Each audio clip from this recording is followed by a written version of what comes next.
سندھ کے ضلع سجاول کے گاؤں فتح محمد سمرو یوسی گھوٹارو میں حکومت سندھ کی تعاون سے بنائے جانے والے بوائد پرائمری اسکول لاکھوں روپے کی لاگت سے بننے والی بلڈنگ اب مرمت نہ ہونے کی وجہ سے زمین بوس ہونے لگ رہی ہے۔ دیواروں میں دراریں پڑ گئی اور چھت آہستہ آہستہ خود بخود گر رہی ہے۔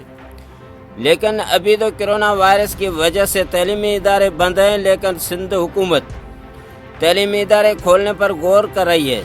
تعلیم پرانے والے بچوں کے ساتھ کبھی بھی یہ بڑے حادثہ کا سبب بن سکتی ہے۔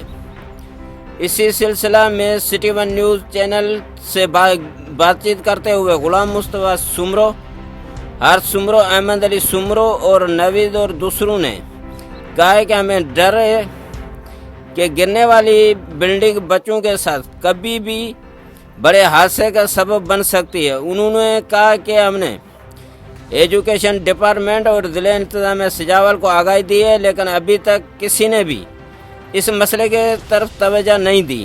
انہوں نے وزیر اعلیٰ سندھ، ایجوکیشن ڈپارٹمنٹ اور ضلع انتظامیہ کو اپیل کی ہے کہ سنگین مسئلے کے طرف برائے مہربانی توجہ فرمائیں۔